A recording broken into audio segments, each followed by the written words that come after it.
How you doing?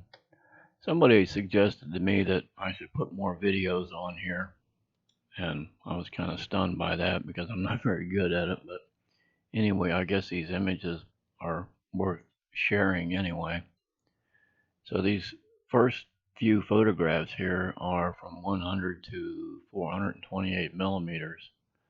The reason I bring that up is because somebody said that they wanted to know the focal length and the duration of the shutter speed and all this kind of stuff. Well, it's really difficult to do with as many photographs as I have because the camera has an automatic automatic telephoto lens on it. So when I'm taking photographs and I see something, I'll wind it in and out, and to sit here and go through all the settings on each and every photograph is kind of like overkill for this old man because I can't hardly see what the heck I'm doing to start with anyway. So I try to put a few of them on here every now and then. So anyway, these first couple photographs here, these are 100 to 428 millimeters. Now it could be a landing light on an aircraft. I'm not sure, but if not, then it's something else. This one here, I'm not sure the focal length on it, but unlike the magic bullet, this one goes up and to the left for whatever reason. This particular photograph here, let me see. I might not even have the focal length on this one, but that's kind of a wild looking one there, isn't it? I mean, with this color differentiation right here, I understand it could be, optical flare, of course, but since I know these are actual objects, that's why they have these strange colors on them every now and then is unknown to me, but it certainly does make for a interesting photograph sometimes. Now this one here, this is 428 millimeters, and it could possibly be that I, barely bumped the camera or something at that focal length. That's not really difficult to do. If you breathe too hard standing next to the camera at that focal length, it's going to make an aberration in the photograph. But that's what it looks like up close. So I'm pretty sure that's not Venus. And since it's nighttime, I know it's not the sun, right? Now this one here, I get an absolute, I get a kick out of this one here. In this photograph right here, you can see this is the canvas. I had a couple of easels that I wired to the balcony fence out there to keep optical, flare from happening on my lenses, and also to keep the nosy neighbors from seeing what I'm doing at night. Now let me explain this here. I have a Droid Mini camera. I know it's an antique like me, but the camera in the Droid Mini is 27 millimeters. Now, if you think you could walk outside with your cell phone camera, and just as it sets, I don't know if some of the new ones might have telephoto on them or something. I don't know, to be honest with you, but the standard setting for this camera anyway, my Droid, is 27 millimeters. I mean, that's it. It's a fixed focal length on the camera. Now this photograph is, hang on, wait for it, is 8.9 millimeters. Now the reason that I get a kick out of this, look how big this is here. There's one here, and there's one over here. These are relatively good size.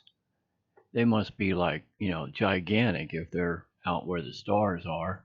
If not, which I don't think they are, they're very close to where I'm at. So let me show you these up a little bit closer here. Now that's not been enhanced at all. That's the one on the upper left. You can clearly see it's got that inside core and an outside shell to it. whatever it is. I don't know. Okay. This one here, I'm pretty sure that's not a star either. I mean, there's no stars anywhere else in the photograph. And this one here, I enhanced it a little bit. That's the third one over on the right hand side. I enhanced it a little bit so you could actually see it. Now this is the one that flips my trigger. I actually had an amateur astronomer try and tell me to learn how to use my equipment because all that was a star that was out of focus. Are you kidding me? Are you kidding me? Get real. Somebody paying that clown to be a disinfo agent or something? I mean, really. But anyway, on this one here, you can kind of look at this interior here. It's got like something going on with it. You know what I mean? And then, of course, that outside shell, but it looks like it actually physically has something on the inside. These guys get, pretty up close and personal, if you ask me, which is all right as long, unless they freaking haul off and attack me or something, I'll have a problem. But makes for interesting photographs. An out of focus star. Get real. Anyway, this one here is, geez, I think this is only like 6.2 millimeters. And here again, you can see the canvas in the foreground here with this object in the background, and there's another one out here. Yeah, there it is, right there. Let me zoom in on these characters. That's the one on the left. That's not been enhanced in any kind of way. It looks like it's maybe a little out of focus, but nonetheless, at 6 millimeters, that's pretty close. I mean, whatever that object is, it is really close to the camera. And look at this guy. That's the one up in the right-hand corner that I enhanced it a little bit. And I'm not going to mention what I think that looks like, but other than neat, it really is, isn't it? Moving on. Here's another one. Now these here are, I'm not going to go over each one of them, but this next series of photographs are anywhere from 100 to 200 millimeters, and some of them I saved you or myself, the extra effort of putting where these were sitting at the time. These are just up above the horizon and in the air. They're not ground-based objects or buildings or anything like that. But they sure are just like doing their thing, ain't they? I have no idea what they are. But they're moving around, that's for sure. I mean, you can see them, like I said, they got to be moving around because, I've got the cameras on the tripod. So this one's out over the trees, as you can see. I put that in there for perspective. And that's what it looks like when you zoom in on close to it. It's got square angles on it, which, I don't know, is it a machine that's capable of morphing or changing shapes? Man, if it is, I don't know if it's our technology or somebody else's, but gadzooks, somebody's got something figured out, that's for sure. This guy here, he's out over the top of the tree there. I'll zoom in on him a little bit. Quite the character. Now, I mentioned in another one of my videos this, what I just called a vortex generator, right here in the center. You see it? And this looks like to me about 1, 2, or 3 different objects that I think that are responsive to some type of an input from somewhere else that's causing them to be able to change shape and separate and reattach themselves to one another. What kind of metamaterial they'd have to be made out of to do that, I'm not sure, but I kind of think that's what's going on with these things. Again, this is a character out over the tree line there, and that's what it looks like up close.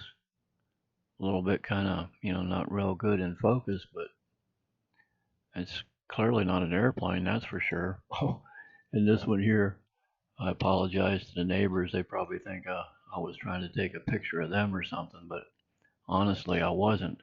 I was standing out on the porch. Here's the canvas again, and I don't know if I've got the. Yeah, this is again. This is like 6 millimeters.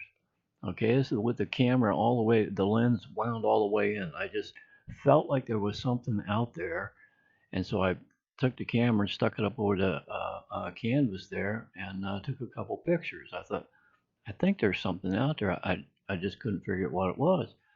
So lo and behold, sure enough, look down here in this left-hand corner. This is a tree here in the background behind this apartment.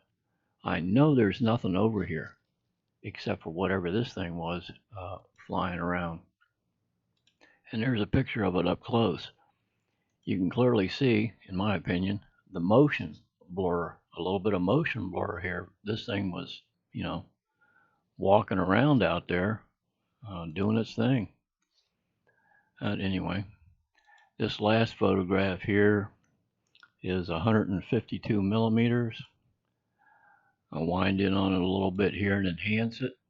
I've had this one on here before, but nonetheless, like I said, I'm winding through my memory card on this camera here, trying to, start from the beginning with it. Again, here you can see the vortex generator in different positions. I like these blurred images like this. This is 1 second, right?